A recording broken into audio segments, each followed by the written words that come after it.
আল্লাহ নবী বললেন, শোনো তোমরা, ফাইন্নাল্লাহা হাররামা আলাইকুম দিমাআকুম ওয়া আমওয়ালাকুম ওয়া আরাদাকুম কাহুরমাতি হাদাল ইয়াউম ওয়া হাদাশ শাহরি ওয়া হাদাল বালাদ।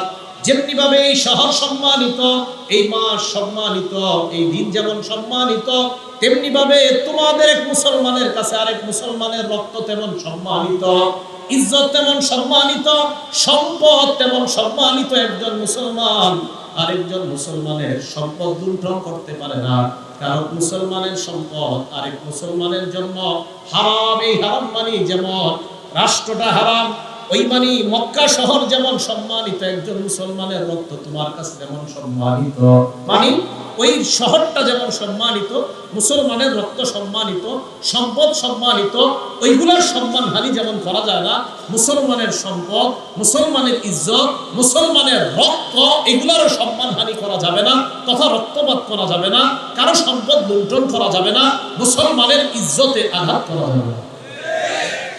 ইত্তেহাদুল উলামা ওয়াল হুফাজ নাগরপুরের উদ্যোগে আয়োজিত প্রথম বার্ষিক ওয়াজ দোয়ার মাহফিলের সম্মানিত সভাপতি আলহাজ হযরত মাওলানা আলী আকবর দামাত বরকাতুহুম নাগরপুর, প্রধান বক্তা বিশিষ্ট ইসলামী চিন্তাবিদ, আন্তর্জাতিক খ্যাতি সম্পন্ন মুফাসসির কুরআন আল্লামা মুফতি নজরুল ইসলাম কাসেমী শেখুল হাদিস, জামিয়া দারুল উলুম নূরবাগ মাদ্রাসা, খিলগাঁও, তালতলা, ঢাকা। উপস্থিত হযরত উলামায়ে কেরাম, সামনে উপবিষ্ট মুসলমান ভাইরা, পর্দার আড়ালে অবস্থানরত মা বোনেরা, আল্লাহ রব্বুল আলামিনের দরবারে লাখ কোটি শুকরিয়া। আল্লাহ আমাদেরকে নাগরপুর ইত্তেহাদুল উলামা ওয়াল হুফাজের আহ্বানে সাড়া দিয়ে প্রথম বার্ষিক মাহফিলে উপস্থিত হওয়ার তৌফিক দান করেছেন। সকলে বলি আলহামদুলিল্লাহ। আমি আপনাদের সামনে সূরা আরাফের 187 নম্বর আয়াতে কারিমা তেলাওয়াত করলাম। সহিহ বুখারীর 6496 নম্বর হাদিস আপনাদের সামনে তেলাওয়াত করলাম। আল্লাহ রাব্বুল আলামিন যে কথাগুলো আমরা শুনবো বলবো, আমরা যেন কথাগুলো উপলব্ধি করে কথা থেকে শিক্ষা গ্রহণ করে আমল করতে পারি, আল্লাহ তৌফিক দান করুন। সূরা আরাফের 187 নম্বর আয়াতে আল্লাহ বলেন, আউযু বিল্লাহি মিনাশ শাইতানির রাজীম, ইয়াসআলুনাকা আনিস সাআতি আইয়ানা মুরসাহা। তারা আপনাকে কিয়ামত সম্পর্কে জিজ্ঞাসা করে, কিয়ামত কবে সংঘটিত হবে এই ব্যাপারে তারা আপনার কাছে জানতে চায়। কুল ইন্নামা ইলমুহা ইনদা রাব্বী, আপনি তাদেরকে জানিয়ে দেন কিয়ামতের ব্যাপারটা, কিয়ামতের জ্ঞান একমাত্র আমার রবের কাছে আছে।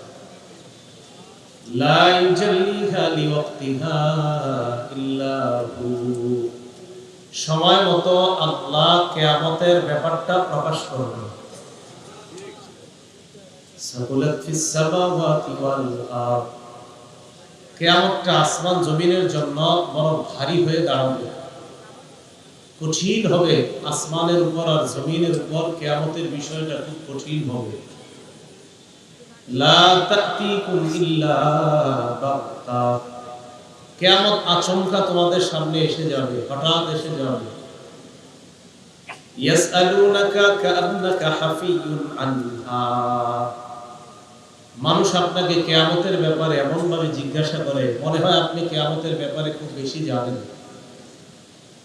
কুল ইন্নামা ইলমুহা ইনদাল্লাহ, আপনি স্পষ্ট জানান দেন কিয়ামতের ব্যাপারটা আল্লাহর কাছে আছে। ওয়ালাকিন্না আকসারান নাসি লা ইয়ালামুন, অধিকাংশ মানুষ জানে না। তাহলে বলেন তো আমরা কিয়ামতের ব্যাপারটা একমাত্র কে জানে? সূরা হজের ৭ নম্বর আয়াতে আল্লাহ রাব্বুল আলামিন বলেন, ওয়া আন্নাস সাআতা আতিয়াতুল লা রাইবা ফিহা ওয়া আন্নাল্লাহা ইয়াবআসু মান ফিল কুবুর। কিয়ামত আসবে, নিঃসন্দেহে কিয়ামত আসবেই, কোনো সন্দেহ নাই। ওয়া আন্নাল্লাহা ইয়াবআসু মান ফিল কুবুর। যারা কবরে আছে নিশ্চয়ই আল্লাহ তাদেরকে আবার কবর থেকে উঠাবেন, এতে কোনো সন্দেহ নেই। সূরা শুরা 25 নম্বর পারা 17 এবং 18 নম্বর আয়াত আল্লাহ বলেন, ওয়া মা ইউদরিকা লাআল্লাস সাআতা করিব। কোন জিনিস আপনাকে জানাবে হয়তো কিয়ামত কাছে, নিকটে। يستعجل بها الذين لا يؤمنون بها والذين آمنوا مشفقون منها ويعلمون أنها الحق। যারা কিয়ামত বিশ্বাস করে না তারা কিয়ামতকে ত্বরান্বিত করতে চায়, কিয়ামত তাড়াতাড়ি তারা চায়। যারা বিশ্বাস করে না, والذين آمنوا مشفقون منها, আর যারা ঈমানদার তারা ভীত সন্ত্রস্ত থাকে কিয়ামতের ব্যাপারে। ويعلمون أنها الحق, এবং তারা এটা জানে যে কিয়ামতের ব্যাপারটা সত্য। আলা ইন্নাল্লাযীনা ইউমারুনা ফিস সাআতি লাফি দালালিম বাঈদ। আল্লাহ বলেন কিয়ামতের ব্যাপারে যারা ঝগড়া করে তারা দূরের পথভ্রষ্টতার মধ্যে পতিত আছে, নিপতিত আছে, স্পষ্ট পথভ্রষ্ট তারা। কিয়ামতের ব্যাপারে ঝগড়া করা যাবে না, কিয়ামত আসবে কোনো সন্দেহ নাই। যারা বিশ্বাস করে না তারা কিয়ামতটা তাড়াতাড়ি চায়, আর যারা ঈমানদার তারা কিয়ামতের ব্যাপারে ভয়ে থাকে, না জানি কিয়ামত কখন হয়ে যায়। এটা হলো ঈমানদার। সূরা লোকমানের 34 নম্বর আয়াত তথা শেষ আয়াত সূরা লোকমানের, এই আয়াতে আল্লাহ বলেন, ইন্নাল্লাহা ইনদাহু ইলমুস সাআ, নিশ্চয়ই কিয়ামতের ব্যাপারটা আল্লাহর কাছে। সহিহ বুখারীর 4777 নম্বর হাদিসের বর্ণনা, আবু হুরায়রা রাদিয়াল্লাহু তাআলা আনহুর বর্ণনা। এক গ্রাম্য ব্যক্তি আল্লাহ নবীর কাছে আসলেন, অপরিচিত এক ব্যক্তি আল্লাহ নবীর কাছে আসলেন, চুলগুলা বড় কালো। এমন এক ব্যক্তি আল্লাহ নবীর কাছে আসলেন, চুলগুলা কালো, দেখতে যুবক মনে হয়। এই ব্যক্তি আল্লাহ নবীর কাছে আসলেন, আসার পর আল্লাহ নবীর সামনে বসলেন। বসার পর আল্লাহ নবীকে প্রশ্ন করলেন, মাল ঈমান ইয়া রাসূলুল্লাহ, হে আল্লাহ নবী, ঈমান কি জিনিস আপনার কাছে জানতে চাই। আল্লাহ নবী জবাব দিলেন, আল ঈমান আন তুমিনা বিল্লাহি ওয়া রাসূলিহি, ঈমান হলো আল্লাহর উপর ঈমান আনা, আল্লাহকে বিশ্বাস করা, নবীকে বিশ্বাস করা, ওয়া মালাইকাতিহি, ফেরেশতাদেরকে বিশ্বাস করা, ওয়া কুতুবিহি, যত কিতাব আল্লাহ নাযিল করছে সবগুলোকে বিশ্বাস করা, ওয়া রুসুলিহি, যত নবী রাসূল দুনিয়াতে আল্লাহ পাঠাইছে সবাইকে বিশ্বাস করা, ওয়া তুমিনা বিলিকাইহি, আল্লাহর সাথে যে সাক্ষাৎ করবে তুমি, এই সাক্ষাতের ব্যাপারটা বিশ্বাস করা, ওয়া তুমিনা বিল বাসিল আখির, আবার আল্লাহ আমাদেরকে পুনরায় কিয়ামতের ময়দানে জিন্দা করবে, এই ব্যাপারটা বিশ্বাস করা। প্রশ্নকারী আল্লাহ নবীকে আবার প্রশ্ন করলেন, মাল ইসলাম ইয়া রাসূলুল্লাহ, প্রথমে জানতে চাইলেন ঈমান কি জিনিসের পর বললেন ইসলাম কি জিনিস আপনার কাছে জানতে চাই।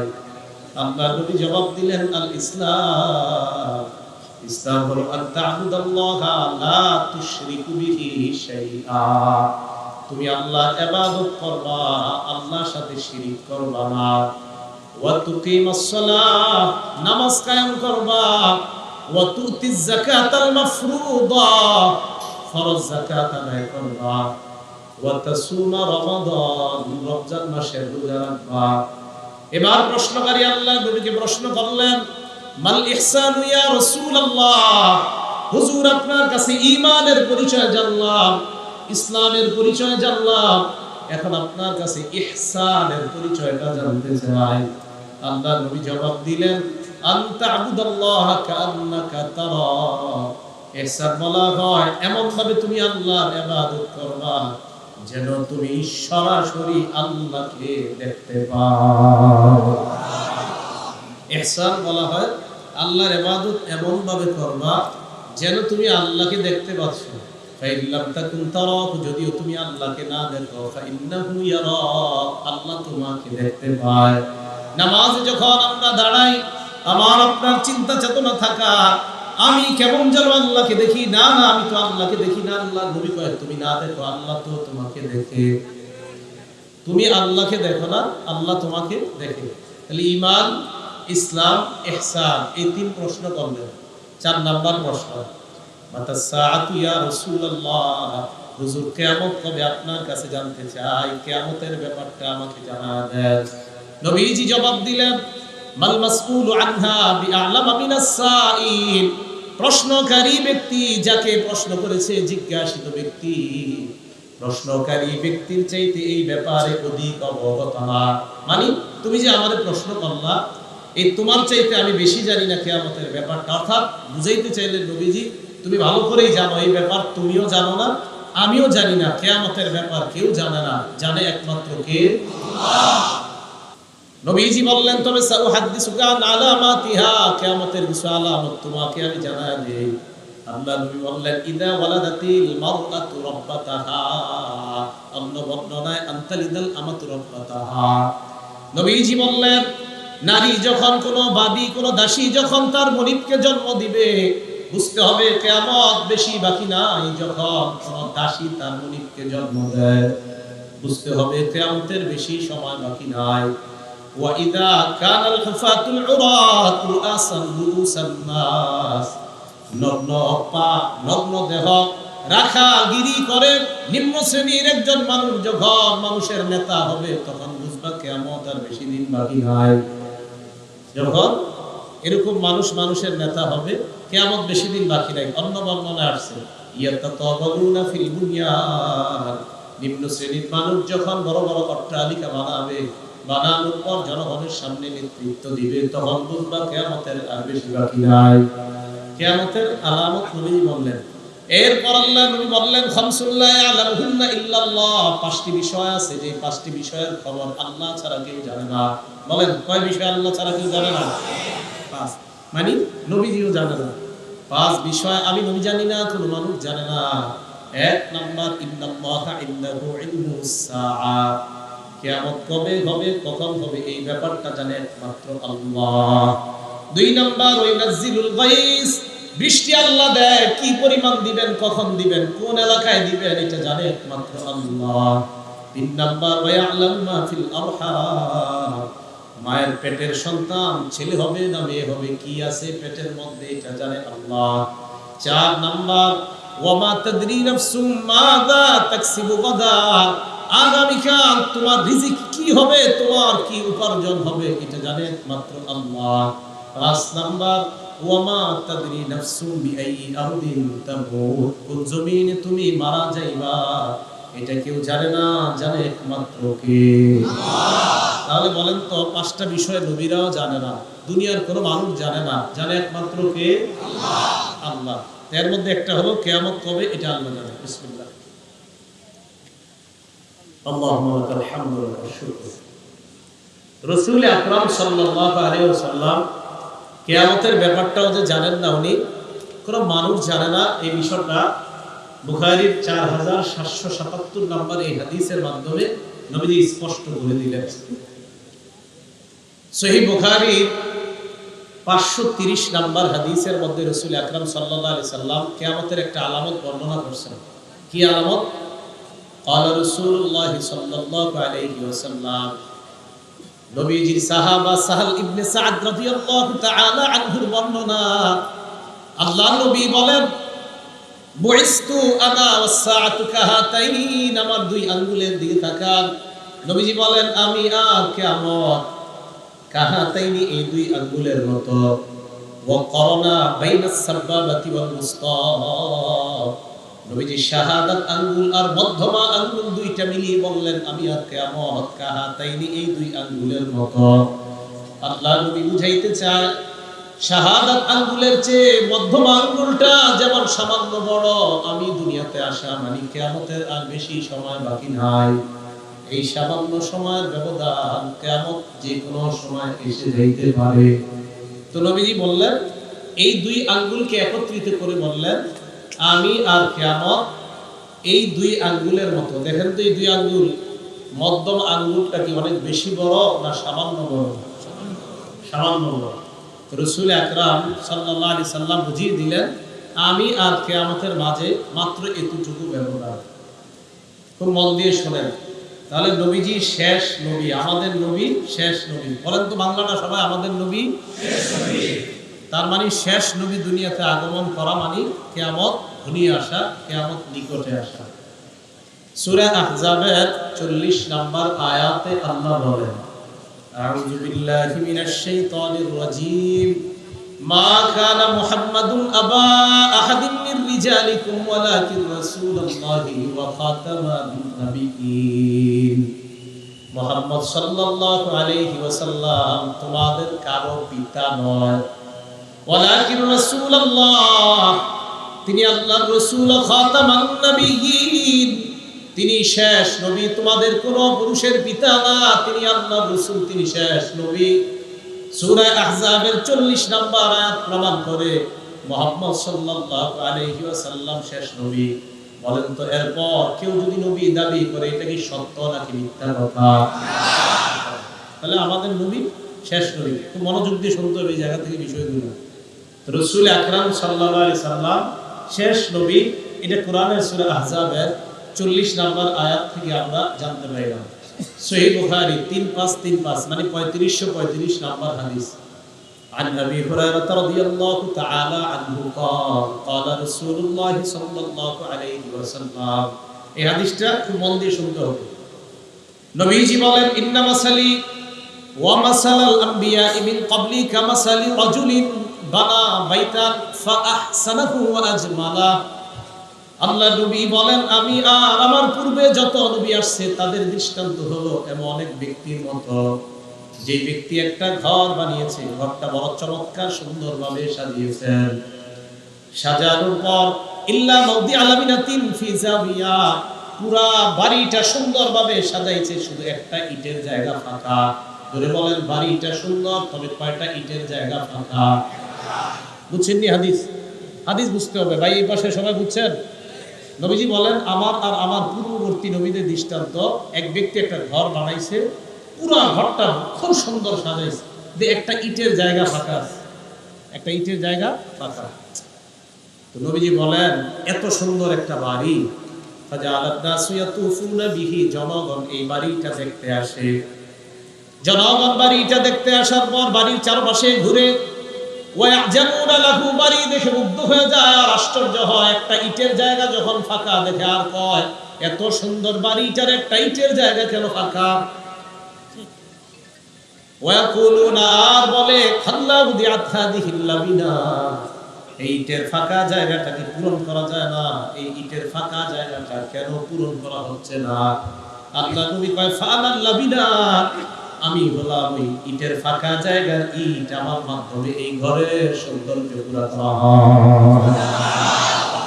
নবীজি বলেন, আনা খাতিমুন নবিয়্যিন, বুখারীর বর্ণনা, খাতিমুন নবিয়্যিন, কোরআনে হলো খাতাম, বুখারীতে হলো খাতিম।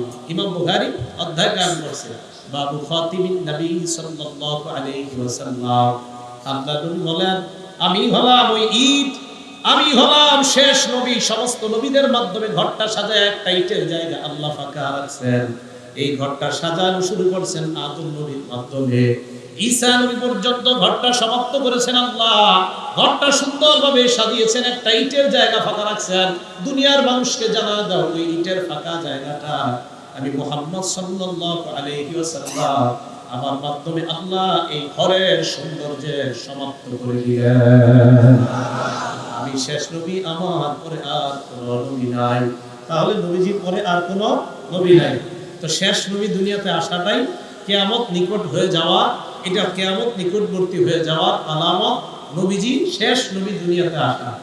তিরমিজি শরীফের 2219 নম্বর হাদিস, 2219 নম্বর হাদিস।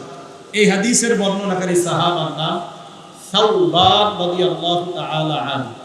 عن ثوبان رضي الله تعالى عنه قال قال رسول الله صلى الله عليه وسلم الله نبي বলেন لا تقوم الساعة حتى تلحق قبائل من أمتي بالمشركين وحتى يعبدوا الأوثان। এই হাদিসের অনুবাদ করব, সবাই বলেন করব। করার পরে একটু দেখেন তো কারা কারা এই কাজগুলা করেন। নবীজি বলেন লা তাকুমুস সাআ, কিয়ামত সংগঠিত হবে না যতক্ষণ আমার উম্মতের একদল মানুষ মুশরিকদের সাথে মিলিত না হবে। মিলিত হওয়ার পর তারা মূর্তি পূজায় যতক্ষণ লিপ্ত না হবে ততক্ষণ কিয়ামত সংগঠিত হবে না। হ্যাঁ, মুশরিকদের সাথে মিলিত হবে, মিলিত হয়ে পূজায় তারা লিপ্ত হবে, লিপ্ত হয়ে ওই পূজার ইবাদতে তারা অংশগ্রহণ করবে। বুঝে নেন, এই ইবাদতে যতক্ষণ অংশগ্রহণ না করবে, নবীজি বলেন লা তাকুমুস সাআ, ততক্ষণ কিয়ামত সংগঠিত হবে না। মুসলমান হওয়ার পরেও যদি আপনারা কোনো এমন অনুষ্ঠানে যান যে অনুষ্ঠানের মধ্যে আল্লাহর সাথে শিরিক করা হয়, উলামায়ে কেরাম আশ্চর্য হয় না, কেন হয় না জানেন? কারণ আপনাদেরকে দেখলেই নবীর কথার সত্যতা প্রমাণ হয়। আর যাইবেন নি? শেষে আল্লাহ নবী বলেন শোনো তোমরা, وأنه سيكون في أمتي 30 كذابون, আমার উম্মতের মধ্যে 30 জন মিথ্যাবাদীর আবির্ভাব ঘটবে। কয়জন? কুল্লুহুম ইয়াজউ আন্নাহু নাবিয়্যুন, প্রত্যেকই দাবি করবে আমি নবী। নবীজি বলেন লা নাবিয়্যা বাদি, শোনো তোমরা আমার পরে আর কোনো নবী নাই। 30 জন কেন? আমাদের নবীর পরে যদি 30,000ও কেউ দাবি করে আমি নবী, আমরা বলবো তুমি মিথ্যাবাদী, প্রতারক, তুমি হলো ভণ্ড নবী, কোনো সন্দেহ নাই। আমাদের নবীর পরে কোনো নবী নেই। তো রাসূল সাল্লাল্লাহু আলাইহি সাল্লাম বলেন 30 জন মানুষ দাবি করবে যে আমি শেষ নবী, আমি নবী, আমি নবী, আমি নবী। নবীজি বলেন তোমরা তাদেরকে জানায়া দিবা যে আমার নবী বলে গেছে, তোমরা 30 জন দাবি করবা যে তোমরা নবী। তো ওই নবী যেহেতু বলে গেছে কথাগুলা, তাই তোমাদেরকে দেখলে নবীর আরো সত্যতা প্রমাণিত হয়, উনি যে শেষ নবী। উনি বলছে 30 জন দাবি করবে, তো তোমাদের দাবি যখন হয় তখন আমরা আমাদের নবীর কথা সত্যতা মিলে গেছে। আবার দাবি করে আমার নবীর কথার সত্যতা মিলে গেছে। কি হিন্দুস্তান আর কি পাকিস্তান আর পৃথিবীর কোথাও থেকে যদি কেউ দাবি করে আমি শেষ নবী, আমরা বলবো আচ্ছা আমার নবী যে শেষ নবী, এই তোমার এই ভণ্ড নবুয়ত প্রমাণ করে, কারণ নবী 1500 বছর আগে তোমার এই ভণ্ডামির ব্যাপারে বলে গেছে। আমি শেষ নবী মুহাম্মদ সাল্লাল্লাহু আলাইহি ওয়াসাল্লাম। তো রাসূল আকরাম সাল্লাল্লাহু আলাইহি সাল্লাম শেষ নবী। এটা হলো কিয়ামত নিকটবর্তী হওয়া, কিয়ামত যে খুব তাড়াতাড়ি হবে এর একটা আলামত। তিরমিজি শরীফের 3731 নাম্বার হাদিস, 3731 এই হাদিসের বর্ণনা সাদ ইবনে আবি ওয়াক্কাস রাদিয়াল্লাহু তাআলা তিনি বলেন আন সাদ ইবনে আবি ওয়াক্কাস রাদিয়াল্লাহু তাআলা আনহু قال أن رسول الله صلى الله عليه وسلم قال لعلي أنت مني, তুমি আমার কাছে এমন বিমানজিলাতি হারুন মিন মূসা। আলীকে হযরত আলীকে আল্লাহ নবী বললেন আলী মূসা নবীর কাছে হারুন নবী যেমন, তুমি আলী আমার কাছে তেমন। সুবহানাল্লাহ। তবে বলেন সবাই, তবে বাংলাটা বলেন। হারুন উনি নবী ছিলেন, হারুন আলাইহিস সালাম কি ছিলেন? হযরত আলীকে আল্লাহ নবী বলে আলী তোমার কিছু দাবিদার হবে, তোমার কিছু অনুসারী হবে যারা আবেগের ঠেলায় তোমার নবী বইলা ফেলতে পারে। ওই আবেগী মানুষগুলারে মানুষ যেন জানা দেয়, শোনো আলী ইল্লা আন্নাহু লা নাবিয়্যা বাদি, আলী আমার পরে নবী নাই। হারুন নবী উনিও নবী ছিলেন, মূসা নবী ছিলেন। মূসা নবীর কাছে হারুন নবীর অবস্থান যেমন, আমার কাছে তুমি আলীর অবস্থান তেমন। তবে হারুন উনি আল্লাহর নবী ছিলেন, তুমি নবী না, কারণ আমি নবীর পরে আর কোনো নবী নাই। তাহলে আমার পরে নবী নাই। এই হাদিস জানেন, এই হাদিস দিয়েও ধোঁকা দেয় একদল শিয়া সম্প্রদায়, এই হাদিস দিয়েও ধোঁকা দিতে চায়। অথচ হাদিসের শেষে নবী বইলা দিছে আলী শোনো শোনো আমার পরে কিন্তু নবী নাই। তুমি আমার কাছে হারুনের মতো স্থলাভিষিক্ত, মূসা নবীর কাছে যেমন হারুন নবী, তুমি আমার কাছে তেমন। তবে মূসা উনিও আল্লাহর নবী ছিলেন, হারুন উনি আল্লাহর নবী ছিলেন, তুমি সাহাবা, আমি নবী, তুমি কিন্তু নবী না, কারণ আমার পরে আর নবী হবে না। সহিহ বুখারী হাদিস নাম্বার 3455 নম্বর হাদিস। এই হাদিসের বর্ণনাকারীর নাম আবু হাযিম রাহমাতুল্লাহি আলাইহি। তিনি বলেন ফাআতু আবু হুরায়রা রাদিয়াল্লাহু তাআলা আন 5 সিনিনা। আবু হাযিম বলেন আমি আবু হুরায়রা রাদিয়াল্লাহু তাআলা আনহু ক্লাসে 5 বছর বসলাম। এই ক্লাসের মধ্যে বসার পর সামিআতুহু ইউহাদ্দিসু আনিন নবী সাল্লাল্লাহু আলাইহি ওয়াসাল্লাম, আমি তাকে বলতে শুনলাম আল্লাহ নবী বলেছেন কানাত বানু ইসরাঈলা তাসুসুহুমুল আম্বিয়া, বনি ইসরাইলের মাঝে নবীরা এমন ভাবে আসতো, একজন নবীর পরে আরেকজন নবী আসতেন, একজন নবী আসার পর আরেকজন নবী আসতেন, এইভাবে তাদেরকে নেতৃত্ব দান করতেন। কুল্লামা হালাকা নবিয়্যুন খালাফাহু নবিয়্যুন, এক নবী মারা যাওয়ার পর আল্লাহ আরেকজন নবী দুনিয়াতে পাঠিয়ে দিতেন। আমাদের নবী কয় শোনো, তোমাদের মধ্যে যেন খারাপ ধারণা না হয়, অতীত যুগের কোন নবী দুনিয়া থেকে বিদায় নিলে আরেক নবী আল্লাহ পাঠাইতেন, এর মানে এমন মনে করবা না আমি বিদায় নেওয়ার পর আরেকজন আল্লাহ পাঠাবে, এমনটা মনে করবা না। হাদিসের শেষে আল্লাহ নবী বলেন শোনো তোমরা, ওয়া ইন্নাহু লা নাবিয়্যা বাদি, আমার পরে কোন নবী নাই, ওয়া সায়াকুনু খুলাফা ফায়াকসুরুনা, আমার পরে প্রচুর পরিমাণ খলিফা দুনিয়াতে হবে, তবে নবী হবে না। সাহাবারা বললেন ফামা তা'মুরুনা ইয়া রাসূলুল্লাহ, খলিফা যারা হবে তাদের ব্যাপারে আপনি আমাদেরকে কি বলবেন? আল্লাহ নবী বলেন ফু বিবাইআতিল আউয়াল ফাল আউয়াল, তোমরা ওই খলিফা একের পর এক বায়াত গ্রহণ করবা আর তাদের নেতৃত্ব মেনে নিবা। আতুহুম হাক্কাহুম, খলিফাদের হক আদায় করবা। ফা ইন্নাল্লাহা সাইলুহুম ফিমা ইস্তারআহুম, খলিফাদেরকেও নবী বলে দিলেন ও দুনিয়ার খলিফা, মানুষের প্রতিনিধি তোমরা যারা হইলা, মনে রাখবা তোমাদেরকে আল্লাহ যে দায়িত্ব দিয়েছেন ওই দায়িত্বের পুঙ্খানুপুঙ্খানু হিসাব আল্লাহর কাছে দেওয়া লাগবে, আল্লাহর কাছে দিতে হবে। আল্লাহ প্রশ্ন করবে প্রত্যেকটা দায়িত্বের ব্যাপারে। তাহলে এই হাদিসে নবী বলে দিলেন আমার পরে খলিফা আসবে দুনিয়াতে, কিন্তু নবী, আবার আমার পরে খলিফা আসবে কিন্তু নবী আসবে না। এই সহিহ বুখারীর এই বর্ণনা থেকে আমরা এটা জানলাম। মন দিয়ে শোনেন, একটা কিতাব আছে নাম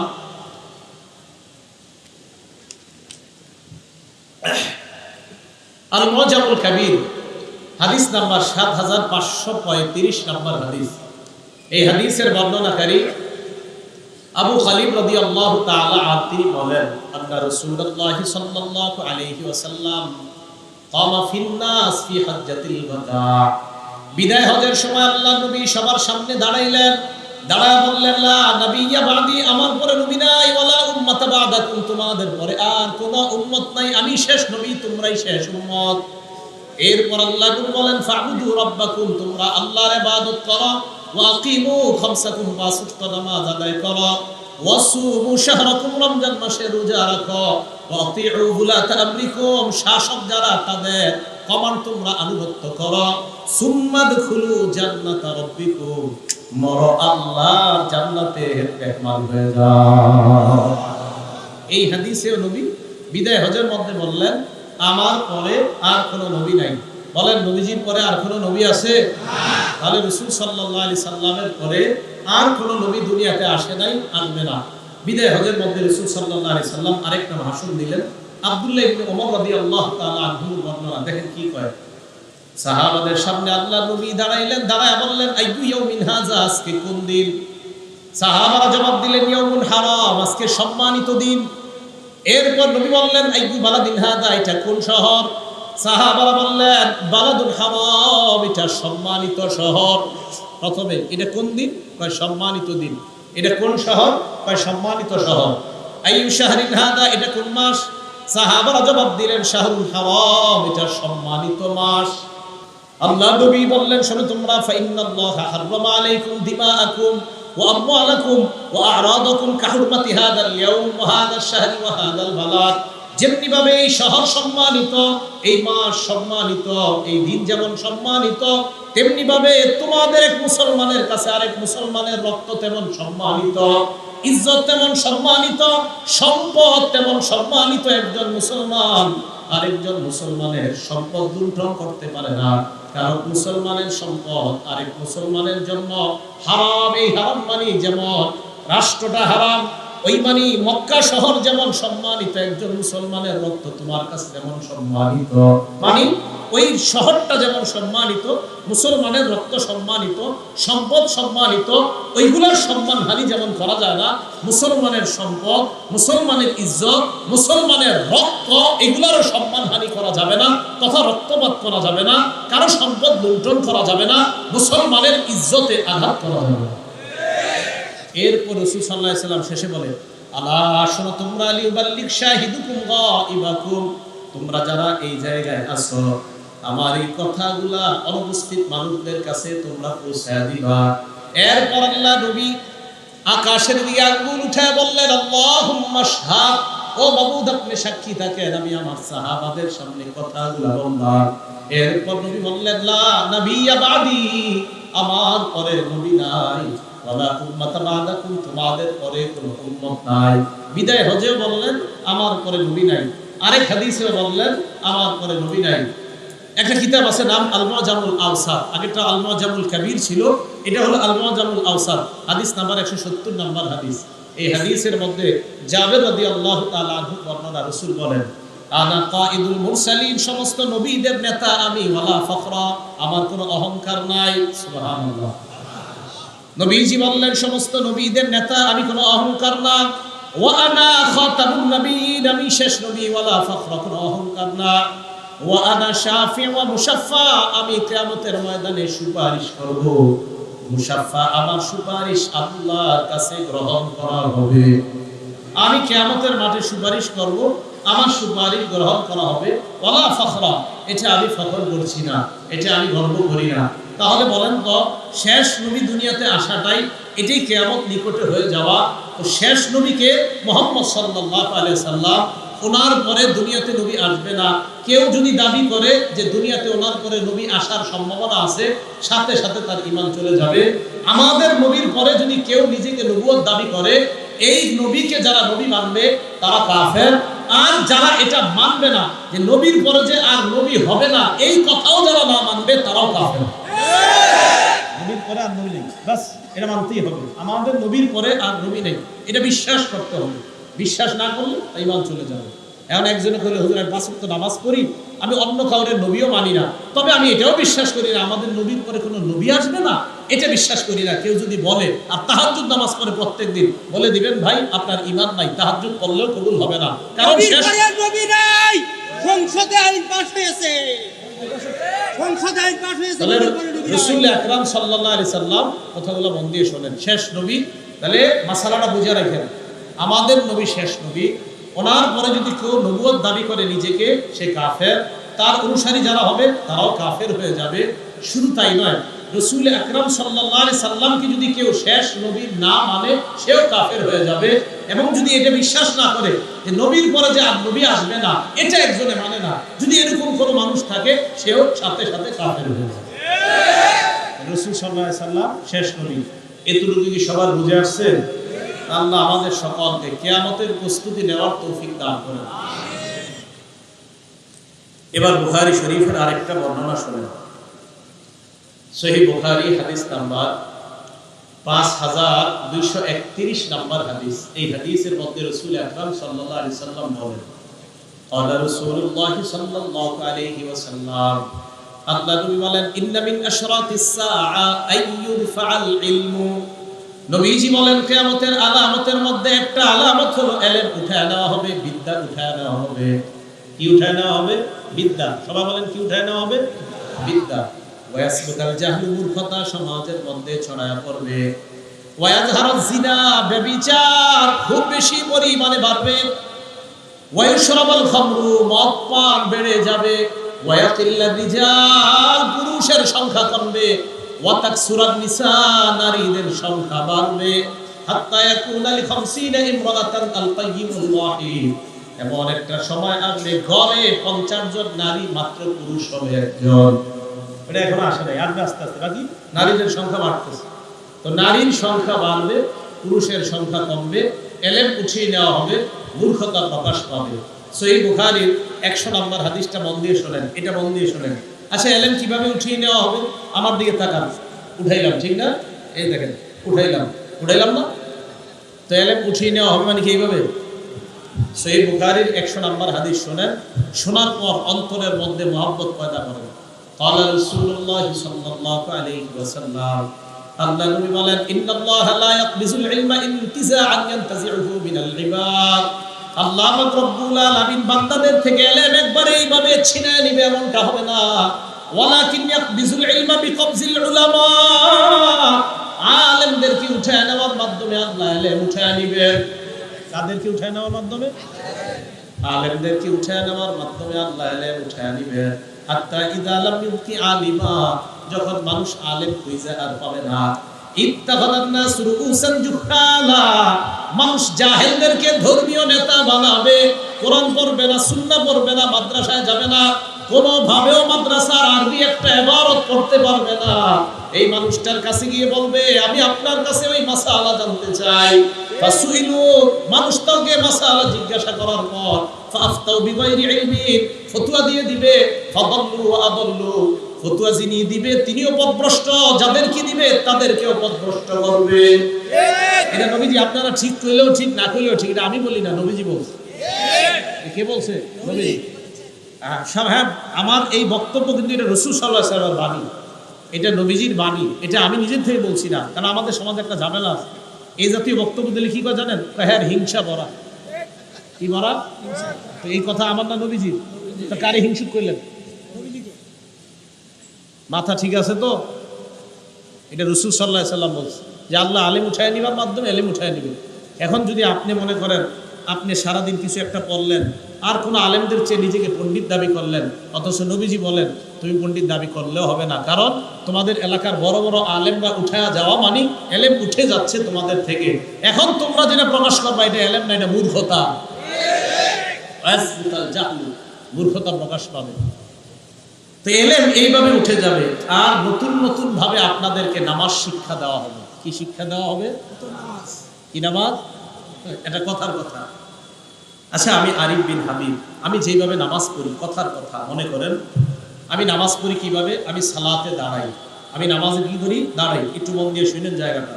আমি নামাজে দাঁড়াই না, দাঁড়ানোর পর আল্লাহু আকবার বলে হাত বাঁধবো। আমি সহিহ বুখারীর 789 নম্বর হাদিস দ্বারা আমি আল্লাহু আকবার বলে হাত বাঁধবো। 789 নম্বর হাদিসে আসছে রাসূল আকরাম সাল্লাল্লাহু আলাইহি সাল্লাম কানা ইযা কামা ইলাস সালাহ ইউকাব্বিরু হিনা ইয়াকুম, যখন দাঁড়াইতেন তাকবীর বলতেন আল্লাহু আকবার। সুম্মা ইউকাব্বিরু হিনা ইয়ারকা, নবী যখন রুকু করতেন তখন আল্লাহু আকবার বলতেন। সুম্মা ইয়াকুলু সামি আল্লাহু লিমান হামিদাহু ওয়া কাইমুন, দাঁড়িয়ে নবী সামি আল্লাহু লিমান হামিদা বলতেন। ও সুম্মা ইউকাব্বিরু হিনা ইয়ারফাউ সুলবাহু মিনা ওয়াকআ, রুকু থেকে মাথা উঠাইলে নবী আল্লাহু আকবার বলতেন, দাঁড়িয়ে বলতেন সামি আল্লাহু লিমান হামিদা। সুম্মা ইউকাব্বিরু হিনা ইয়াহবি, সিজদায় যাওয়ার সময় রাসূল আল্লাহু আকবার বলতেন। সুম্মা ইউকাব্বিরু হিনা ইয়াসজুদ, দ্বিতীয় সিজদায় যাওয়ার সময় আল্লাহু আকবার বলতেন। সুম্মা ইউকাব্বিরু হিনা ইয়াকুমু মিনাস সিনতাইন, দুইটা রাকাত পড়ার পর, দ্বিতীয় বৈঠক করার পর যদি 3 রাকাত বা 4 রাকাত পড়া নামাজ থাকতো, নবীজি তাকবীর বলে আবার দাঁড়াইতেন। তাহলে আল্লাহু আকবার বলাটা সহিহ বুখারীর 789 নম্বর হাদিসে পাইলাম। আমি আলিফ বিন হাবিব আল্লাহু আকবার এইভাবে বলি। আমি কিন্তু আমার কথা বলছি, আমি কাউকে অ্যাটাক করছি না, আমি বলছি না এই হুজুরেও, আমি আমাকে বলছি। আমি এরপরে আল্লাহু আকবার বলে হাত বাঁধি। এখন কথা, আমি তো পড়াশোনা করছি, আমি কিভাবে হাত বাঁধবো? তো আমি পড়াশোনা করে দেখলাম মুসলিম শরীফের 390 নম্বর হাদিস, মাদ্রাসার পাঠ্যপুস্তক অনুযায়ী মোট হাদিস সংখ্যা হবে 3033টা। রাসূল আকরাম সাল্লাল্লাহু আলাইহি সাল্লাম যখন তাকবীর বলতেন, রাফা ইয়াদাইহি, আল্লাহ রাসূল হাত উঠাইতেন, হাত্তা ইউহাজি, হাত্তা, দেখেন হাত উঠাইতেন, হাত্তা তাকুনা, নবীজির 2 হাত হইতো হাজওয়া মানকিবাই, কাঁধ বরাবর। বলেন তো কি বরাবর? আচ্ছা, আমি কাঁধ বরাবর হাদিস পাইলাম। এখন আমি চিন্তা করলাম আমি কি কাঁধ বরাবর উঠাবো? হাদিস পড়তে গিয়ে দেখি 391 নম্বর হাদিস, মুসলিম শরীফের পরের হাদিসটা, সেখানে আবার মালিক ইবনুল হুয়াইরিস বলেন কানা রাসূলুল্লাহ সাল্লাল্লাহু আলাইহি সাল্লাম ইযা কাব্বারা, নবীজি যখন তাকবীর বলে হাত বাঁধতেন তখন নবীজি কি করতেন? রাফা ইয়াদাই, 2 হাত উঠাইতেন, হাত্তা ইউহাজি বিহিমা উযুনাই, নবী কান বরাবর হাত উঠাইতেন। কি বরাবর? প্রথমে কি বরাবর? কাঁধ। আমি মুসলিম শরীফের হাদিস পেয়ে চিন্তা করলাম, আচ্ছা তো কাঁধ বরাবর উঠাই, পরের হাদিস নেই কান বরাবর। আচ্ছা, কান বরাবর পাইলাম, তাহলে আরো কিছু আছে কিনা, দেখি কিছু আছে কিনা। মুসলিম শরীফের 391 নম্বর হাদিসের শেষে আছে ওয়ান কাতাদা আন্নাহু রাআ রাসূলুল্লাহ সাল্লাল্লাহু আলাইহি সাল্লাম, নবীর সাহাবা কাতাদা রাদিয়াল্লাহু তাআলা আনহু দেখলেন যে আল্লাহ রাসূল ইদা কাব্বারা, যখন তাকবীর বলে হাত বাঁধতেন, রফা ইয়াদাইহি, হাত উঠাইতেন, হাত্তা ইউহাজি বিহিমা ফুরুয়া উযুনাই, নবীর কানের লতি বরাবর হাত উঠাইতেন। আচ্ছা, কান পাইলাম, কানের লতি পাইলাম। এরপরে চিন্তা করলাম আচ্ছা আরো কিছু আছে কিনা। তহাবি শরীফের 1 নম্বর খন্ড 144 নম্বর পৃষ্ঠা, সেখানে আবার দেখলাম নবী সাল্লাল্লাহু আলাইহি সাল্লাম যখন আল্লাহু আকবার বলে হাত বাঁধতেন, হাত্তা নবী সাল্লাল্লাহু আলাইহি সাল্লাম রফা ইয়াদাই, হাত উঠাইতেন, হাত্তা ইয়াকুনা ইবহামা, নবীজির এই দুইটা বুড়ো আঙ্গুল করিবাম মিন শাহমাতাই উযুনাই, কানের লতি বরাবর হতো। আমার দিকে তাকান, আমি বলছি না ওই হুজুররা, আমি চিন্তা করলাম 4 রকম হাদিস পেলাম। কয় রকম? 4। কান বরাবর, কান বরাবর, কানের লতি বরাবর, আর 4 নাম্বারটা হলো বৃদ্ধাঙ্গুলি কানের লতি বরাবর। এখন আমি চিন্তা করলাম কিভাবে আমল করা যায়। তখন আমি দেখলাম ফিকহের কিতাবে, হানাফি ফিকহ, এই হানাফি ফিকহের কিতাবে হানাফি উলামায়ে কেরাম মানে কোরআন এবং সুন্নাহর সংকলন করেছে ইমাম আবু হানিফার যে ছাত্ররা, এই ছাত্রদের সমন্বয়ে একটা ফিকহ, অর্থাৎ কোরআন সুন্নাহকে কিভাবে আমরা আমল করতে পারবো এমন একটা তারা সংকলন আমাদের সামনে পেশ করলেন। এটা কি বলা হয় হানাফি মাযহাব। এটা নতুন কোনো ধর্ম না। কোরআন সুন্নাহ চলে আসা, এই চলে আসা কোরআন সুন্নাহকে একটা সুবিন্যস্ত রূপ ধারণ করেছেন যারা, এই ধারণ করার পর তারা একটা নাম দিয়েছেন, এই জন্য এটার নাম হানাফি মাযহাব। ইমাম বুখারী নতুন করে হাদিস লেখে নাই, নবীর হাদিসগুলা সংকলন করেছেন, ওনার গ্রামের সাথে কেন্দ্র করে নাম হয়েছে বুখারী। ইমাম মুসলিম নতুন হাদিস লেখে নাই, নবীর চলে আসা হাদিসকে ওনার কিতাবে সংকলন করেছেন, ওনার সাথে মিল রেখে নাম রেখেছে মুসলিম। ইমাম তিরমিজি নতুন করে হাদিস লেখে নাই, নবীর চলে আসা হাদিসকে সংকলন করেছেন। ইমাম আবু হানিফার তার ছাত্ররা নতুন করে কোরআন সুন্নাহ আবিষ্কার করে নাই, চলে আসা কোরআন সুন্নাহকে সুবিন্যস্ত রূপ দান করেছেন। এখন আমি হানাফি ফিকহে দেখলাম যে কিভাবে আমলটা করতে পারি।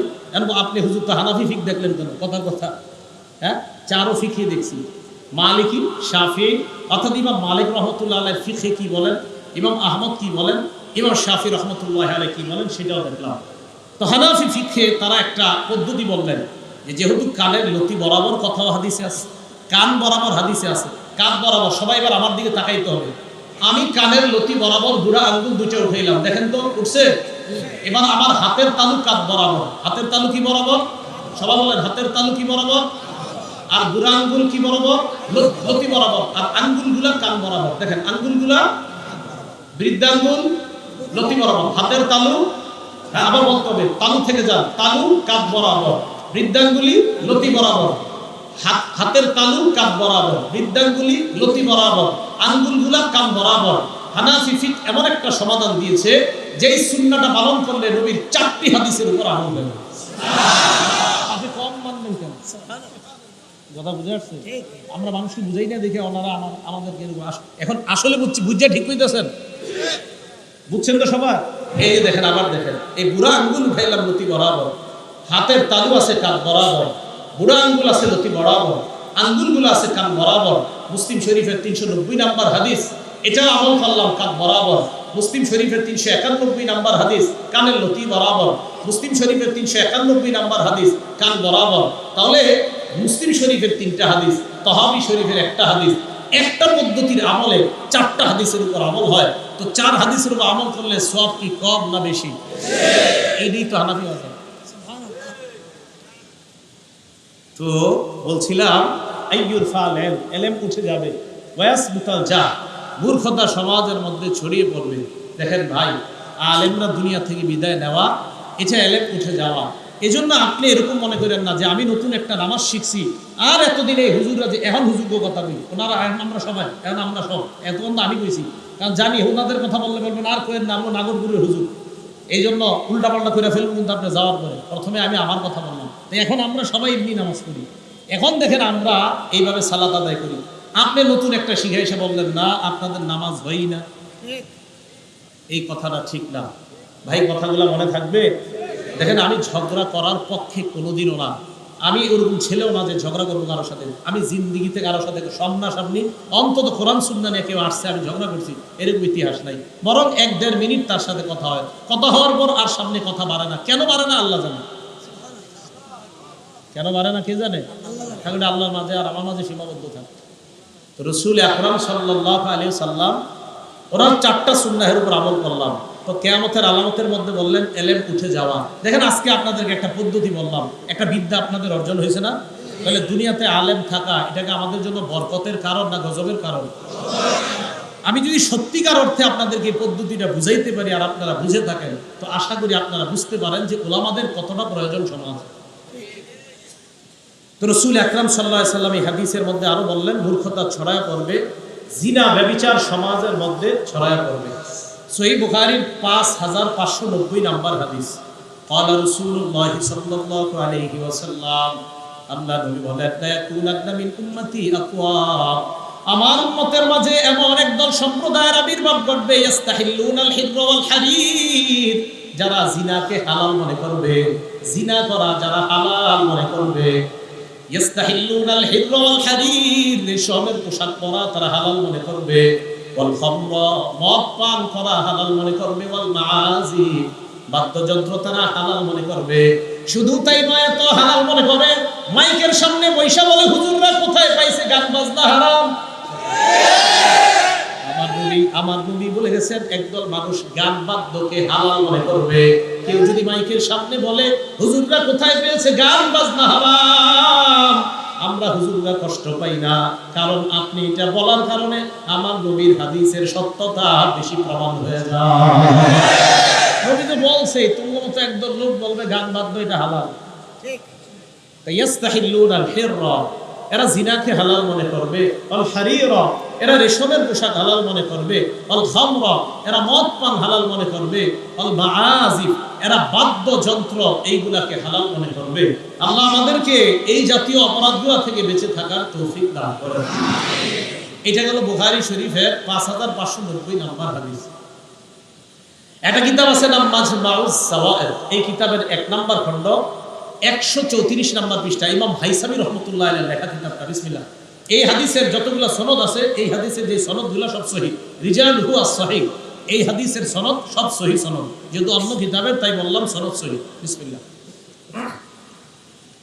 আন্না ফাতাম মিন কুরাইশ, কুরাইশে এক যুবক আতা নবী সাল্লাল্লাহু আলাইহি সাল্লাম, রাসূল আকরাম সাল্লাল্লাহু আলাইহি সাল্লামের কাছে এক যুবক আসছে। আসার পর বললেন ইয়া রাসূলুল্লাহ ইযআল্লি ফি জিনা, আমাকে আপনি জিনা করার অনুমতি দেন। নাউজুবিল্লাহ বলেন। নবীজির কাছে এই অনুমতি চাওয়ার পর সাহাবারা রেগে গেলেন। ওয়াজাদারুহু, তাকে বলতে লাগলেন হেই মিয়া কথা কওয়ার জায়গা বলো, তুই কারে কি কইলে এটা? নবীজির এই কথা কইছে, মাহ মাহ থামো, মাহ মাহ মারি থামো। আল্লাহ নবী বললেন ও সাহাবারা উদনুহু, তাকে আমার কাছে আসতে দাও, আসতে দাও, থাক কিছু বইলো না। ফাদানা বিনহু কারিবা, ওই ব্যক্তি আল্লাহ নবীর কাছে আসলেন। আসার পর আল্লাহ নবী বললেন আতুহিব্বুহু লিউম্মিকা, তুমি যে কাজের অনুমতি চাইলা, এই ব্যভিচারটা যদি তোমার মায়ের সাথে কেউ করতে চায় তুমি পছন্দ করনি? ওই ব্যক্তি জবাব দিলেন, কি বললেন? ইয়া রাসূলুল্লাহ লা জাআলানি আল্লাহু ফিদাকা ইয়া রাসূলুল্লাহ, আল্লাহর কসম এই কর্ম আমার কখনো পছন্দ না। এরপর আল্লাহ বললেন আতুহিব্বুহু লিইবনাতিক, তুমি কি তোমার কন্যার জন্য এই অপকর্ম পছন্দ করবা? কেউ তোমার কন্যার সাথে জিনা করবে তুমি পছন্দ করবা? ওই ব্যক্তি জবাব দিলেন না ইয়া রাসূলুল্লাহ। আল্লাহ নবী জবাব দিলেন ফান্নাসু লা ইউহিব্বুনা তাওবা ফালা ইউহিব্বুন নাস ইউহিব্বুনাহু লিউম্মাহাতিহিম, মানুষ তো তাদের মায়েদের সাথে এটা পছন্দ করবে না। ওয়ালা ইউহিব্বুনাহু লিবানাতিহিম, মানুষ তাদের কন্যাদের সাথে ব্যভিচার কেউ করবে এটা পছন্দ করবে না।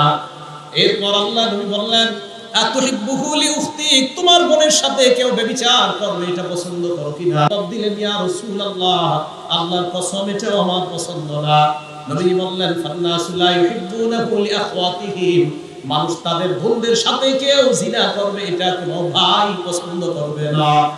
এরপর নবী বললেন আতুহিব্বুহু লিখালাতিক, তোমার খালার সাথে কেউ অপকর্ম করবে এটা তোমার পছন্দ কিনা? জবাব দিলেন না। নবী বললেন ফান্নাসু লা ইউহিব্বুনাহু লিখালাতিহিম, মানুষ তাদের খালাদের সাথে এই অপকর্ম করাটাও পছন্দ করবে না। আতুহিব্বুহু লিআম্মাতিক, তুমি তোমার ফুফুর সাথে এই অপকর্ম পছন্দ করবা কিনা? ওই ব্যক্তি জবাব দিলেন অসম্ভব, নবী বললেন ফান্নাসু লা ইউহিব্বুনাহু লিআম্মাতিহি, মানুষ তাদের ফুফুদের সাথে এই অপকর্ম করা পছন্দ করবে না।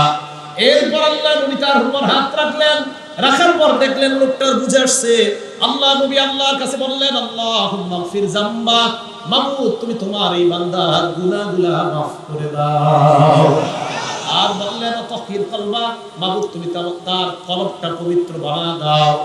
আর বললেন হাসিন ফারজা, মাবুদ তুমি তার লজ্জাস্থানটাকে হেফাজত করো, লজ্জাস্থানটাকে পবিত্র বানাও দাও। সাহাবারা বলেন এই দোয়া করার পর লাম ইয়াকুন যালিকাল ফাতা ইয়ালতাফিতু ইলা শাই, এরপর থেকে ওই যুবক নারীদের দিকে তাকান দূরের কথা, কোন জিনিসের দিকেও এইভাবে ফিরে কখনো তাকাইতো না। তাহলে ব্যভিচার করা এটা খারাপ, এটা কিয়ামতের আলামত হয়ে যাবে। আমাদের ঘরে ঘরে সমাজে সমাজে এখন পরকীয়া নামক ব্যভিচার, এই ব্যভিচারের সালাত আল্লাহ এই ভয়ঙ্কর ফিতনা থেকে এলাকাকে হেফাজত করেন। এটা কিয়ামতের আলামত। সহিহ বুখারী 2475 নম্বর হাদিসের বর্ণনা, قال رسول الله صلى الله عليه وسلم, আল্লাহ নবী বলেন লা ইয়াজনি যানি হিনা ইয়াজনি ওয়া হুয়া মুমিন, ব্যভিচারকারী যখন ব্যভিচার করে তখন তার ঈমান থাকে না, ঈমানদার অবস্থায় ব্যভিচার করে না, ঈমানটা তখন ঘুরতে থাকে উপরে ঘুরে। আল্লাহ হেফাজত করো যদি ওই সময় আপনি মরণ হয়ে যায়। ব্যভিচার যখন করে ঈমান ঘুরে উপরে ঘুরে। ওয়ালা ইয়াসরিকু সারিকু হিনা ইয়াসরিকু ওয়া হুয়া মুমিন, চোর যখন চুরি করে তার ঈমানটা ঘুরে, সাথে থাকে না। ওয়ালা ইয়াশরাবুল খামরা হিনা ইয়াশরাবু হুয়া মুমিন, ঈমানদার অবস্থায় মদ্যপানকারী মদ পান করে না। ওয়ালা ইয়ানতাহিবু নুহবাতান হিনা ইয়ানতাহিবু, ছিনতাইকারী ঈমানদার অবস্থায় ছিনতাই করে না। তাহলে যে জিনা করে তখন তার ঈমানটা এইভাবে ঘুরতে থাকে। তো সমাজের মধ্যে পরকীয়া নামক যে ভয়ঙ্কর ব্যাধি, দেখেন কেউ যদি ব্যভিচারে লিপ্ত হয় ওই মুহূর্তে যদি তার মরণ হয়, আল্লাহ হেফাজত করেন, আল্লাহ হেফাজত করেন, তাহলে ঈমান যদি ফিরে আর না আসে।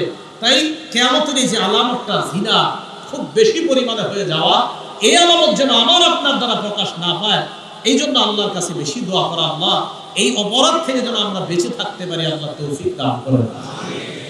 সহিহ বুখারীর 6496 নম্বর হাদিসের বর্ণনা, এই হাদিসের মধ্যে রাসূল আকরাম সাল্লাল্লাহু আলাইহি সাল্লাম বলেন ক্বালা রাসূলুল্লাহ সাল্লাল্লাহু আলাইহি ওয়াসাল্লাম, আপনার বলেন ইযা দুইয়াতিল আমানা ফান্তাজিরিস সাআ, আমানত যখন উঠিয়ে নেওয়া হবে তখন কিয়ামতের অপেক্ষা করবা। আমানত উঠিয়ে নিলে কিসের অপেক্ষা করবা? কিয়ামত। সাহাবারা প্রশ্ন করলেন কাইফা ইদাআতুহা ইয়া রাসূলুল্লাহ, আমানত উঠিয়ে নেওয়া হবে কিভাবে, আমরা আপনার কাছে জানতে চাই। নবী বললেন ইদা উসনিদাল আমরু ইলা গায়রি আহলিহি, যখন অপাত্রে কোনো দায়িত্ব দেওয়া হয়, ফান্তাজিরিস সাআ, তখন কিয়ামতের অপেক্ষা করবা। হ্যাঁ, এই জায়গা মন দিয়ে শুনেন, অপাত্রে যখন দায়িত্ব দেওয়া হয় তখন কিয়ামতের অপেক্ষা করবা। মঞ্চের মধ্যে এমন কাউকে বসায় দিলেন, আপনি বসানোর পর কানে কানে 3 ঘন্টা সময় বেঁধে দিলেন, হুজুর কান্দাইতে হবে, হাসাইতে হবে জনগণ। মঞ্চে উঠার আগে আপনি কানে কানে বললেন, এবার উনি চিন্তা করলেন হাসানোর জন্য কি কি কৌতুকগুলা বলা দরকার, কতগুলা মিথ্যা কথা বললে জনগণ হাসবে, এইগুলা আস্তে আস্তে বানাবে, এগুলো আস্তে আস্তে কি করবে? বানাবে। হ্যাঁ, এটা আপনাদের দোষ, তাই এটা কইছেন কে? এগুলা এটা গেল হাসাইন না, আর কান্দাইন না। মানুষ সত্য কথা বললে কান্দে কম, মিথ্যা কথা বললে কান্দে বেশি, এটা আমাদের দেশের অবস্থা। এখন কিছু মিথ্যা কথা গল্প করতে হইবে এখানে, তখন কান্দবো। এখন দেখেন আমার এই কথা শুনে কেউ যাতে না খেপে, ওই ব্যক্তি খেপবে যার মধ্যে এই স্বভাব আছে, আর যার মধ্যে এই স্বভাব নাই উনি চেতবে না, উনি রাগ হবে না। আপনি যদি সত্য কথা বলে হাসান তো হাসান। আমার একটা বয়ানই আছে নবীজির হাসি, আমার একটা বয়ানে আছে হাসির উপরে, প্রায় 22টা হাদিস দিয়ে প্রমাণ করছি মুসলমান হাসলে যে সওয়াব পায়। আপনি ওইগুলো বলেন আইসা, আপনি মিথ্যা কথা বলবেন কেন? যেই হাসিতে সওয়াব হয় সেটা বলেন, যেই কান্নায় সওয়াব হয় সেটা বলেন। আমার বয়ান আছে কান্না 10 প্রকার, সবগুলার পাশে পাশে হাদিস দেওয়া। তো যেই কান্নায় মুসলমানের সওয়াব হয় সেটা বলেন, যেই হাসিতে মুসলমানের সওয়াব হয় সেটা বলেন। আপনি মিথ্যা কথা যদি বলেন তো সমস্যা। এবার হাদিস শুনেন, রাসূল আকরাম সাল্লাল্লাহু আলাইহি সাল্লাম বললেন, অযোগ্য ব্যক্তিকে যখন তোমরা দায়িত্বের জায়গায় বসায়া দিবা তখন কিয়ামতের অপেক্ষা করো। এখন ঘটনা হলো কি, অযোগ্য ব্যক্তিদেরকে যখন বসাবেন, মঞ্চে বসার পর বলবে আল্লাহ এটা বলছে, নবী এটা বলছে। আসলে আল্লাহ এটা বলে নাই, আসলে নবী এটা বলে নাই। খুব ভালো করে শুনবেন, এই মঞ্চে বৈশা আল্লাহর নামে মিথ্যা কথা বলা, মঞ্চে না বৈশা আল্লাহর নামে মিথ্যা বলা হারাম, এখানে বৈশা বলা তো আরো হারাম। আল্লাহর নামে মিথ্যা কথা বলা যাবে না। আল্লাহ পাক রব্বুল আলামিন বলেন, ওমান আসদাকু মিনাল্লাহি হাদিসা, আল্লাহর চেয়ে অধিক সত্য কথা আর কার? সূরা হুদে আল্লাহ বলেন, ওমান আসদাকু মিম্মান ইফতারা আলাল্লাহি কাযিবা, আল্লাহর নামে যে ব্যক্তি মিথ্যা অপবাদ দেয় ওই ব্যক্তির চেয়ে বড় জালেম আর কেউ হতে পারে না। নবীজির নামে যেই ব্যক্তি মিথ্যা কথা বলে ওই ব্যক্তি যেন তার ঠিকানা জাহান্নামে বানিয়ে নেয়, বলেন নাউজুবিল্লাহ। বুখারীর 109 নম্বর হাদিসের বর্ণনা, আল্লাহ নবী বলেন, মাইয়াকুল আলাইয়া মা লাম আকুল, কোন ব্যক্তি যদি আমার নামে এমন কথা বলে যা আমি নবী বলি নাই, ফাল্লাতাবাওয়া মাকআদাহু মিনান নার, ওই ব্যক্তি যেন তার ঠিকানা জাহান্নামে বানায় নেয়। কোন ব্যক্তি এমন কথা বলে যা আমি নবী বলি নাই, আমার নাম নিয়ে বলছে, ওই ব্যক্তি যেন তার ঠিকানা জাহান্নামে বানায় নেয়। সহিহ বুখারীর বর্ণনা 110 নম্বর হাদিসে আল্লাহ নবী বলেন, মান কাযাবা আলাইয়া মুতাআম্মিদা, কেউ যদি আমার নামে ইচ্ছাকৃতভাবে মিথ্যা কথা বলে, ফাল্লাতাবাওয়া মাকআদাহু মিনান নার, সে যেন তার ঠিকানা জাহান্নামে বানায় নেয়। সহিহ বুখারীর বর্ণনা 1291 নম্বর হাদিসে আল্লাহ নবী বলেন, শোনো তোমরা, ইন্না কাযিবান আলাইয়া লাইসা কাযিবিন আলা আহাদ, আমার নামে মিথ্যা বলা আর তোমাদের কারো নামে মিথ্যা বলা এক না। তোমাদের নামে মিথ্যা বলা হারাম, আমার নামে মিথ্যা বলা হারাম, তবে তোমাদের নামে বলা আর আমার নামে বলা এক না। তোমাদের নামে বলা অপরাধ, আমার নামে বলা ভয়ঙ্কর অপরাধ। আমার নামে মিথ্যা কথা বলা এটা অপরাধ। মুসলিম শরীফ খোলেন, 1 নম্বর হাদিস, প্রথম পৃষ্ঠায় আছে, ক্বালা রাসূলুল্লাহ সাল্লাল্লাহু আলাইহি ওয়াসাল্লাম, লা তাকযিবু আলাইয়া, আমার নামে মিথ্যা কথা বলবা না। ফাইন্নাহু মান ইয়াকযিব আলাইয়া, আমার নামে যদি কেউ মিথ্যা কথা বলে, ইয়ালিজিন নার, ওই ব্যক্তি জাহান্নামে প্রবেশ করবে। কোথায় প্রবেশ করবে? ভালো করে শুনেন, মুসলিম শরীফের 6 নম্বর হাদিস, ক্বালা রাসূলুল্লাহ সাল্লাল্লাহু আলাইহি ওয়াসাল্লাম, আল্লাহ নবী বলেন, সায়াকুনু ফি আখিরিজ জামান উনাস, শেষ জামানায় এমন কিছু মানুষ দুনিয়াতে আবির্ভাব হবে যেই সময় ইউহাদ্দিসুনাকুম বিমা লাম তাসমাউ আনতুম ওয়ালা আবাউকুম, তোমাদেরকে এমন এমন হাদিস শোনাবে যা তোমরা শোনো নাই, তোমাদের বাপ দাদারাও শোনে না, এমন এমন হাদিস শোনাবে। ফাইয়াকুম ওয়া ইয়াহু, এদের থেকে তোমরা বাঁচো, তাদের থেকে তোমরা বাঁচবা। মুসলিম শরীফের 7 নম্বর হাদিস, আল্লাহ নবী বলেন, ইয়াকুনু ফি আখিরিজ জামান দাজ্জালুনা কাজ্জাবুন, শেষ জামানায় মিথ্যাবাদী দাজ্জালের আবির্ভাব ঘটবে। এই দাজ্জাল লা ইয়াতুনাকুম মিনাল আহাদিস, তোমাদেরকে এমন হাদিস শোনাবে, বিমা লাম তাসমাউ আনতুম ওয়ালা আবাউকুম, যা তোমরা শোনো নাই, তোমাদের বাপ দাদারা শুনে না। ফাইয়াকুম ওয়া ইয়াহুম, তাদের থেকে বেঁচে থাকবা। লা ইউদিল্লুনাকুম, তারা যেন তোমাদেরকে পথভ্রষ্ট না করে, ওয়ালা ইফতিনুনাকুম, তারা যেন তোমাদেরকে ফিতনায় না ফালায়। এবার বাপ দাদাদের আমরাও শুনি নাই, বাপ দাদারাও শুনে নাই, বাকি আমরা শুনে ফেলছি ইদানিং এরকম একটা জাল হাদিস শোনাই, মানে জাল বর্ণনা। কি? মসজিদে কেউ কথা বললে অনেক জায়গায় বলতে শোনা যায়, মসজিদে যদি কেউ কথা বলে, ফেরেশতা ডাক দিয়ে কয়, ইয়া ওলি আল্লাহ উসকুত, হে আল্লাহর ওলি তুমি চুপ করো। আবার যদি কথা বলে তখন ফেরেশতা কয়, ইয়া আব্দুল্লাহ উসকুত, ও আল্লাহর বান্দা তুমি চুপ করো। আবার যদি কথা কয় তখন বলে, ইয়া আদুল্লাহ উসকুত, আল্লাহর শত্রু তুমি চুপ করো। এই শুনছেন নি? হ্যাঁ, এটা নবীজি বলে না, এটা নবীর নামে মিথ্যা কথা। কোন জায়গায় গেছে নবীজি এই কথা? হ্যাঁ, এটা রাসূল বলে নাই, এটা রাসূলের মিথ্যা কথা। কবি হুজুর আপনি কই লইব, তো আপনি আনেন, এখন আপনি আমার দেহের কালকে থেকে আর ওয়াজ করবেন আমতাজি, এটা রাসূল বলে নাই, কোথাও বলে নাই, মিথ্যা কথা নবীজির নামে। মসজিদের সহিহ হাদিস খুঁজে পান না কথা বললে, তা আছে আল মুস্তাদরাক লিল হাকিমের সহিহ হাদিস আছে, ইয়াতাহাল্লাকুনা ফি মাসাজিদিহিম, মানুষ মসজিদে হালকা বানায়, গোল মিটিং করবে মানুষ, মা কানা লিল্লাহি ফীহিম হাজা, তাদেরকে আল্লাহর কোনো প্রয়োজন নাই। তো সহিহ হাদিস আল মুস্তাদরাক লিল হাকিমের সহিহ হাদিস, এটা বলেন মসজিদের কাজ হবে 3টা। বলেন মসজিদের কাজ কয়টা? মুসলিম শরীফের বর্ণনা, ইন্না হাদিহিল মাসাজিদা, এই মসজিদগুলোর মধ্যে 3টা কাজ হবে, জিকরি জিকির হবে, ওয়াস সালাত নামাজ হবে, কিরাআতুল কোরআন কোরআন তেলাওয়াত হবে। বাস এটা বললেই তো হয় যে ভাই কথা বলা যাবে না। কিন্তু এটা বলতে গিয়ে ওইটা কেন শোনাম এই গল্পটা, ফেরেশতাকে আল্লাহর নবী চুপ কর, ফেরেশতাকে আল্লাহর বান্দা চুপ কর, ফেরেশতাকে আল্লাহর শত্রু চুপ করো, এটা নবীজি বলে নাই, এটা মিথ্যা কথা, এটা রাসূল বলে নাই। উতকুবুল ইলম ওয়ালাউ বিসসিন, চীন দেশে গিয়ে হলো ইলম অর্জন করো, দেয়ালে দেয়ালে লেখা, নিচে লেখা আল হাদিস, নাউজুবিল্লাহ। কোন জায়গায় গেছে নবীজি কথা? জ্ঞান অর্জন করার হাদিস কি খুঁজে পান না? এতগুলা হাদিস আছে জ্ঞান অর্জন, এতগুলা না আরো বেশি, এই আরো বেশি হবে, এত পরিমাণ হাদিস জ্ঞান অর্জন করার সহিহ হাদিস। আপনি এটা কইতে জান কেন? দেয়ালে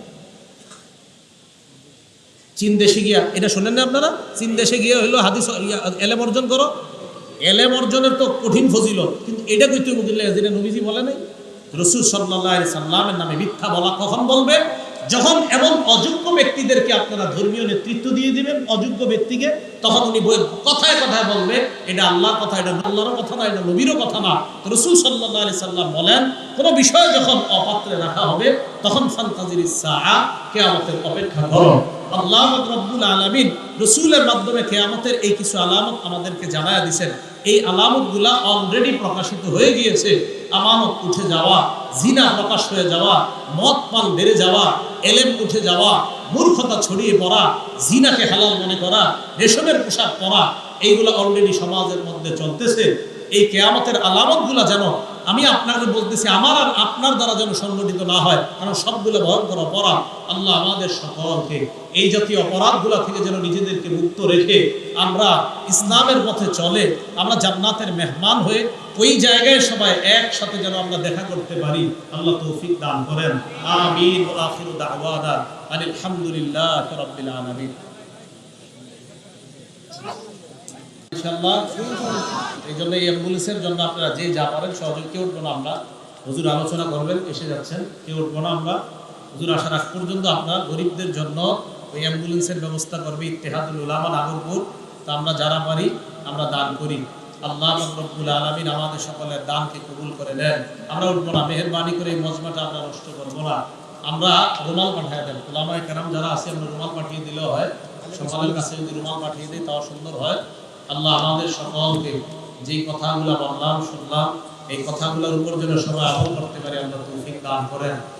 আমরা কেউ উঠবো না, আমরা কেউ উঠবো না, আমরা সবাই বসি। উলামায়ে কেরামদের পক্ষ থেকে আপনাদের কাছে রুমাল যাবে, অথবা ওনারা যেইভাবে অলরেডি যাওয়া শুরু হয়েছে আপনারা দান করেন।